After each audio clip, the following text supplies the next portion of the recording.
para mim estar de volta a esta casa, Centro Espírita Servos de Jesus e Maria. E eu não vim aqui no mês de janeiro, estava falando com a Araci também, então quando venho aqui, feliz ano novo para todos, que Jesus enche os nossos corações de paz, que nos dê muita força, para que nós possamos então estar firmes, né, no esforço para viver realmente a mensagem que o Divino Mestre veio nos trazer. Hoje nosso estudo está no capítulo 1 do Evangelho, Não Vim Destruir a Lei. E eu vou ler o item 1, é curtinho, eu garanto. Não penseis que eu tenha vindo destruir a lei ou os profetas. Não os vim destruir, mas cumpri-los. Porquanto, em verdade vos digo, que o céu e a terra não passarão, sem que tudo que se acha na lei esteja perfeitamente cumprido, enquanto reste um único iota e um único ponto. São Mateus capítulo 5, versículos 17 e 18. Então, isso aqui é um recado, né, aos fariseus, aos sacerdotes do templo, que com a chegada de Jesus, quando Jesus começa a falar da sua doutrina, da nova visão de amor, da visão de Deus. E nós vamos rever isso aqui assim brevemente, em breves linhas, brevíssimas linhas, né? Porque no capítulo 1, não vim destruir a lei, antes das instruções dos Espíritos, o Allan Kardec vai nos falar então brevemente sobre as 3 revelações. A primeira delas é a de Moisés. Eu já tinha colocado esse assunto nas palestras, mas eu vou também apresentar esse estudo aqui de uma forma mais profunda, com mais detalhes, numa semana espírita numa casa aqui na nossa cidade. E a primeira revelação, que é a de Moisés, que nós vamos ver hoje, o ponto central do nosso estudo de hoje são os 10 mandamentos, que constituem então a base de toda a justiça do mundo e está em pleno vigor até hoje. Os 10 mandamentos são de essência divina, essência da lei divina. E nós sabemos então que a lei divina, ela é eterna, ela é imutável, ela contém então tudo o que nós temos necessidade para nos fazer completamente felizes. Nós somos infelizes, nós sofremos, nós temos desacerto somente quando nós nos afastamos do cumprimento da lei divina, que é imutável, é eterna e imutável. Eu vou falar uma data que é uma suposição, que eu não posso nem falar isso que eu não sei. A época, não vou nem falar, eu vou citar, para não comprometer muito, que eu não sei, né? A época em que Moisés veio à terra, o grande legislador dos hebreus, o grande libertador, que vai então libertar os hebreus da escravidão do Egito e conduzi-los então em busca da terra prometida. Conforme nos fala o Novo Testamento, conforme nos fala um pouco do livro A Caminho da Luz, né? E então, naquela época, os hebreus eram o único povo da terra que acreditava no Deus único. Eles tinham plena consciência, plena existência do Deus único. E por isso mesmo era um povo cheio de orgulho, cheio de prepotência, cheio de vaidade, oferecia uma dificuldade, uma intolerância, onde tornava então impossível a convivência com as outras raças. E os hebreus, devido a longo período de escravidão em que viveram no Egito, era um povo turbulento, um povo revoltado, um povo indisciplinado. E para liderar esse povo, Moisés precisava então de uma legislação que apresentasse um Deus justiceiro, que castigava aquele que cometia pecados, que desrespeitava a sua lei. Então, de acordo com a lei de Moisés, né, a pena é igual a castigo, né? Não se fala tanto da misericórdia. Jesus vem então trazendo a segunda revelação. Agora não é mais justiça. Agora Deus não é mais justiceiro. A questão não é justiça. Olha, qual é a questão? O amor. O amor aos inimigos. O amor aos que nos odeiam, aos que nos perseguem, aos que nos caluniam, aos que falam mal de nós, aos que nos maltratam. Maltratavam e continuam maltratando até hoje. Devido à nossa crença, devido à nossa religião, nós temos em plena atualidade irmãos de outras religiões que se sentem superiores a nós. E não é só a nós espírita, não. Superiores a qualquer pessoa que não professa a sua religião, que não seja da sua igreja. E Jesus vem dizer que o amor do Pai, o amor do Criador é infinito. É infinito. Alcança todos os povos da terra. Então, em determinadas passagens do Evangelho segundo o Espiritismo, Allan Kardec vai selecionar trechos do Novo Testamento, onde Jesus afirma categoricamente: ouvistes que foi dito, amareis os vossos amigos e odiarei os vossos inimigos. Eu, porém, vos digo, amai os vossos inimigos. Se amais somente aqueles que vos amam, que recompensa tereis disso? Essa foi então a maior revolução. Como que um fariseu orgulhoso, um patrício, né, ia considerar um escravo seu irmão, né, um trabalhador humilde da plebe, irmão, um igual seu. Isso aí era coisa complicadíssima, era coisa que já para proclamar muitas iras, muita ameaça ao próprio Jesus, ao próprio governador deste planeta, que aqui veio para permanecer entre nós. Então, logo após, Jesus, enquanto estava aqui, em várias passagens do livro Boa Nova, e a gente fala assim: mas por que não está na Bíblia? É porque o evangelista João, eu repito, afirma nos últimos versículos do seu evangelho que não haveria na terra livro capaz de conter todos os episódios da vida do Cristo. É imenso, é imenso. Então por isso que a gente tem episódios da vida do Cristo nas histórias do irmão X. O livro Boa Nova constitui 30 episódios da vida do Cristo, recontado de forma mais detalhada, com mais minúcias, né? E a gente fala: mas como? Por que está na Bíblia? Não cabe, gente, é um livro só. Por mais folhas que tenha, não cabe todos os episódios da vida do Cristo. Mas é maravilhoso, é belíssimo. Cada um dos episódios da vida do Cristo, que estão então narrados magnificamente no livro Boa Nova, a obra de Amélia Rodrigues, e por aí vai. É magnífico, é magnífico. E por isso, como o Espiritismo vem desbravar esses limites, essas fronteiras, vem revelar que a morte não existe, que o que morre é o corpo, que quando cessa a vitalidade do corpo, o espírito abandona o corpo, que ao deixar o corpo, o espírito retorna ao plano espiritual, não mais para o inferno, não mais para o purgatório. Eu passo com a mágica. Não mais para o purgatório, eu vou acabar aqui esse assunto. Mas que nós, quando desencarnamos, para onde nós vamos? Para um lugar condizente com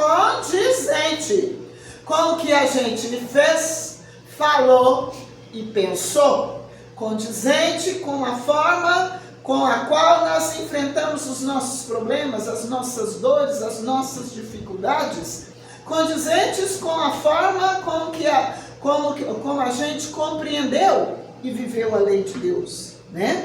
Eu vou parar aqui para entender mais sobre isso. leitura do Evangelho segundo o Espiritismo, leitura do Livro dos Espíritos, na parte terceira, onde fala das leis morais. E eu falo aqui agora, me refiro nesse momento ao capítulo da lei divina ou da lei natural. A lei divina é a lei de Deus, eterna e imutável. Então, na lei mosaica, há duas partes distintas. A primeira é constituída, então, de usos, costumes, normas disciplinares do povo hebreu, onde Moisés, para ter autoridade sobre o que ele ensinava, sobre a sua forma de liderar e de conduzir o povo hebreu, ele precisava então, como todos os legisladores da antiguidade, se apoiar na autoridade divina, na autoridade de Deus. Mas, na verdade, o Pentateuco mosaico, composto pelos livros Gênesis, Êxodo, Levítico, Números e Deuteronômio. Não li tudo não, estou no Êxodo. Né? Eu li um pouco quando eu era menina pequena lá de Santa Vitória, que eu sempre fui chegada na religião, né? Mas agora eu estou dando conta não, mas eu vou voltar. Né? Porque quem não lê não conhece, não sabe. Mas essas leis são transitórias, elas são mutáveis agora. A segunda parte, a lei divina, os 10 mandamentos, essa não.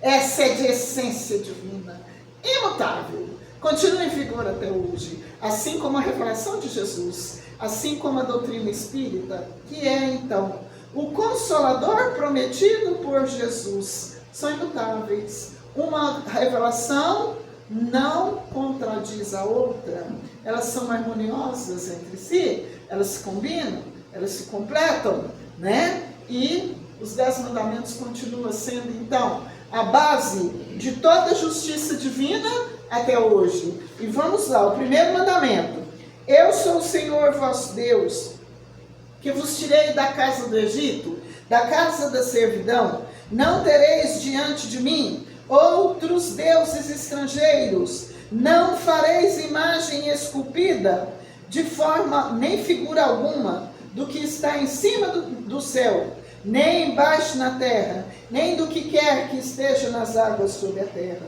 Não os adorareis, e não lhes prestareis culto soberano.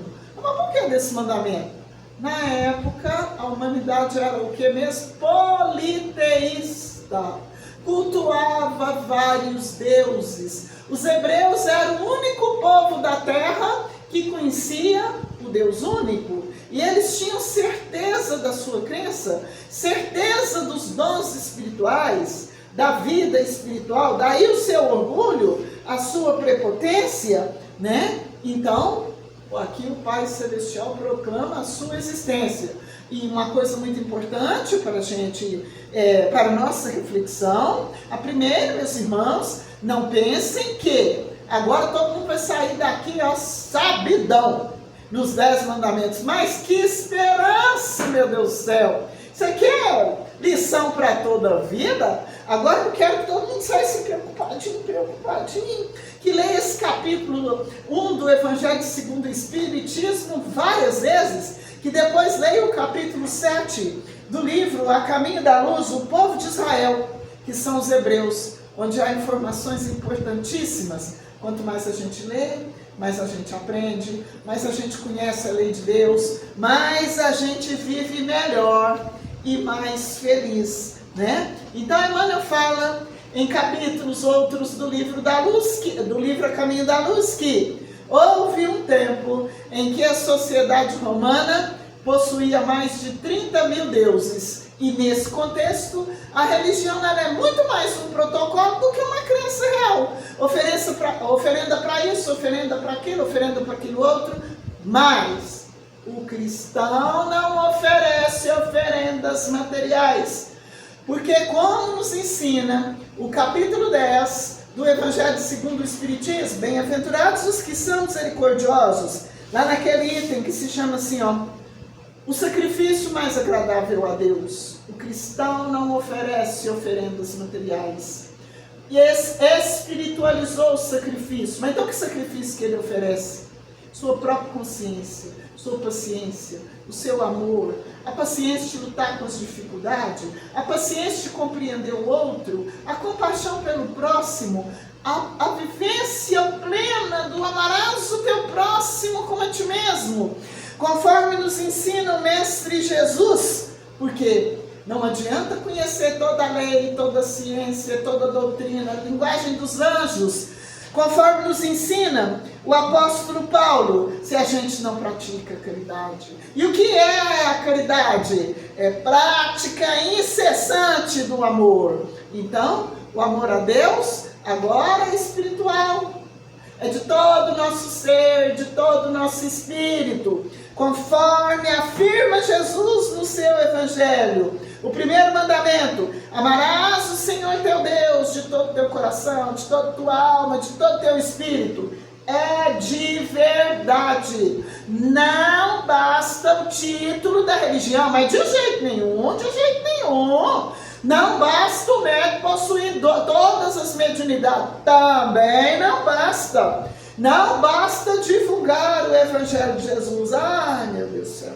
Eu adoro esse povo que fala assim, que você não tem nem ideia. A nossa responsabilidade é seríssima, é gravíssima. Quanto mais conhece, mais responsabilidade.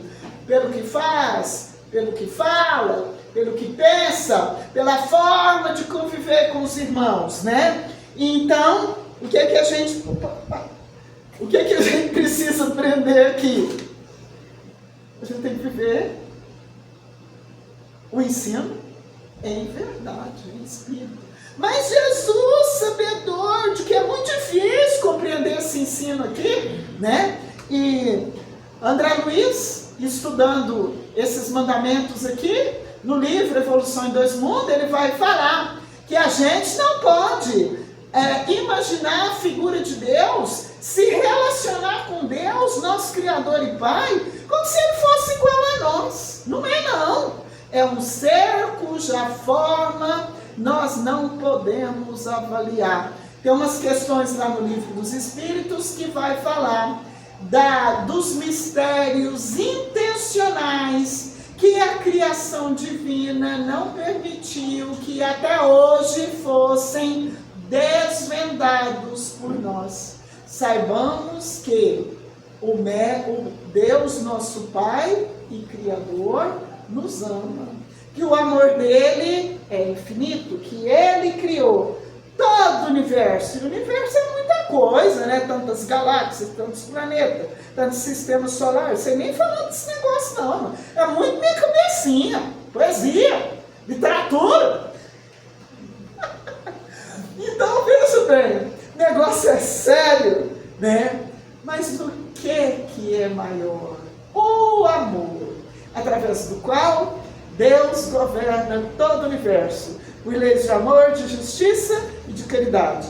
Uma coisa boa para entender, esse movimento do amor cósmico, em todo o universo. Recomendo a leitura do livro Cartas de uma Morta. Ah, mas não posso comprar, tem lá no YouTube, audiolivro do livro Cartas de uma Morta. Não paga nada para assistir, né? Vamos passar para o outro. Não pronunciareis em vão o nome do Senhor vosso Deus. Porque naquele tempo, assim como hoje, o povo chama Deus para tudo. Menos para as coisas santas, para fazer mal para os outros, para prejudicar a vida dos outros, para pedir vingança, né? Para resolver os casos mais absurdos. O nome de Deus é para ser lembrado para as coisas santas. Nem nós podemos ficar chamando, porque nós agora ainda temos outro problema, né? Os espíritas. Eu tenho dó porque os espíritos superiores têm sossego. Doutor Bezerra está tão cansado, meu Deus, de ser médico dos pobres que você não tem ideia. Né? A gente dá sossego, né? Então, a gente precisa aprender a viver de acordo com a lei de Deus, consciente de que, a partir do momento em que nós procuramos caminhar de acordo com as leis universais, o universo inteiro conspira a nosso favor, né? Lembrai-vos de santificar o dia de sábado. Naquele tempo tinha os patrícios, os poderosos, os ricos, os bem-nascidos. e os escravos, os trabalhadores. E os pontífices nós tinha que trabalhar até a exaustão, né? E sim, então foi preciso decretar esse mandamento para que o dia de sábado fosse então dedicado às coisas do Senhor, a visita à sinagoga, às coisas do templo, né? Depois, com o passar da história, né? Com o passar das épocas, com o passar dos anos, houve uma evolução em que do sábado passou para o domingo. E hoje, nos nossos dias de hoje, a gente compreende que o importante não é o dia, não é o sábado, não é o domingo. O importante é o respeito que se tem pela vida do próximo. O importante é o respeito que a gente tem, cada um de nós mesmos, pela lei divina. E pela lei divina, toda vez que nós ofendemos o nosso próximo, toda vez que nós agimos contra a sua vida, contra os seus interesses, contra a sua felicidade, nós cometemos erro. Lembrai-vos de honrar o quarto. Honrai a vosso pai e a vossa mãe, a fim de viverdes longo tempo na terra, que o Senhor Deus vos dará. Eu vou mais 5 minutos aqui, hein? Vou correr. Socorro! É o mandamento da família, o amor entre pais e filhos, o amor do casal, o amor entre todos os componentes da família. A gente precisa refletir muito sobre a nossa necessidade de amar a nossa família consanguínea, a nossa família pelos laços de sangue, para que gradativamente a gente comece a amar então toda a humanidade, que é o nosso dever. Enquanto a gente não cumpre esse mandamento do amor à família, do amor aos pais, do amor aos nossos entes queridos, a gente não tem condição de ser promovido, de abraçar outras tarefas. Como ser beneficiário de 100 ou de 1000 pessoas se a gente não sabe viver bem dentro do lar? E a nossa família constitui então, pela lei de amor, o mais importante laço, o mais importante presente que a gente tem nas nossas vidas. Ah, mas que você não sabe o que eu estou falando? Tem problema na família? Amor mal vivido, regras de amor desrespeitadas. Vamos lutar para aprender a amar o próximo como a nós mesmos. Quem ama a Deus, quem ama o próximo, cumpre por tabela os 10 mandamentos. Não mateis. Esse que a hora que eu expliquei isso aqui pode acabar o tempo. Não mateis. Eita, meu Deus. Nós estamos vivendo dias terríveis na nossa sociedade. Feminicídio, filho mata pai, pai mata filho, filho mata mãe, mãe mata filho. A sociedade terrena, que dita civilizada, luta para legalizar aborto, para legalizar a matança de criança no ventre da mãe. É crime contra a lei de Deus, para todos os envolvidos. Aprovou lei contra aborto? É defensor dessa lei? Não tem problema não, vai resgatar isso, vai trabalhar, vai ajudar cada um daqueles que a consequência da lei danificou a vida. Não tem problema não. Ah, mas a gravidez é fruto de aborto, é fruto de violência, é fruto de estupro. Um crime não justifica o outro. Uma violência não justifica a outra. E André Luiz vai falar, deixa eu falar com as palavras dele, porque eu achei essas palavras aqui muito interessantes, sabe? É coisa boa demais para a gente aprender. Responsabilizar-te-ás pelas vidas que deliberadamente extinguires. E toda vez que um homem abandona uma mulher e por desespero, por falta de fé em Deus, ela provoca aborto, o que acontece? O homem é cúmplice. E isso traz doenças do aparelho reprodutor masculino, no aparelho reprodutor feminino, conforme nos ensina o livro Evolução em 2 Mundos, e também num livro que é mais fácil de leitura mais fácil, que chama As Leis Morais, autor Rodolfo Caligares, edição FEB. Lá também vai explicar isso direitinho. Não se pode matar ninguém, nem criança que já nasceu, nem criança que não nasceu, nem doente em estado terminal, a eutanásia, nem a pena de morte, nem suicídio. Não pode matar ninguém, não. É contra a lei de Deus, né? Qual é o primeiro direito de todo espírito? Tem uma pergunta lá no livro dos Espíritos que fala sobre isso, e os Espíritos respondem: o de viver. O direito de viver é o primeiro. Não se pode matar a vida do corpo, porque vai impedir o espírito de viver. É um atentado contra a criação divina. E depois, enquanto o infrator, o criminoso, ou a criminosa, ou os dois juntos, médico, né? Então, enquanto não satisfizer a lei de Deus, enquanto não reparar o dano causado, não beneficiar as vidas que prejudicou, o mal não cessa, o sofrimento não cessa, a doença não desaparece, né? Então, enquanto nós desrespeitarmos a lei de Deus, nós vamos sofrer. Não cometais adultério, número 6, é não trair ninguém. Ah, mas o casal não pode trair, o marido não pode trair a esposa não pode trair o marido, verdade. Um amigo não pode trair o outro, a mãe não pode trair o filho, a sogra não pode trair a nora, né? A gente não pode trair ninguém, né? Toda vez que um desrespeita o sentimento do outro, o que é isso? Traição, adultério, né? E basta a gente pensar qual que é a causa predominante dos casos de obsessão na Terra. Traição de amigo, traição de amigo. Vai observar, era muito amigo, amigo de todo o coração, e foi mortalmente traído. E o que foi traído não deu conta de perdoar. O problema é sério. É claro que a lei que nos rege é a mesma para todos. O espírito pode obsediar aquele a quem ele não perdoou. A espiritualidade permite, a lei divina permite, mas depois, de acordo com os trâmites da lei divina, ele vai responder por isso. O ministro Clarencio, no livro Entre o Céu e a Terra, esclarece, André Luiz. Quando um espírito comete uma falta na condição de encarnado, é na condição de encarnado que ele vai reparar essa falta. Mas se o espírito comete essa falta na condição de desencarnado, é como desencarnado que ele vai corrigir essa falta. Em qualquer lugar do universo, onde nós estejamos como encarnado, como desencarnado, o que acontece? Nós somos filhos de Deus.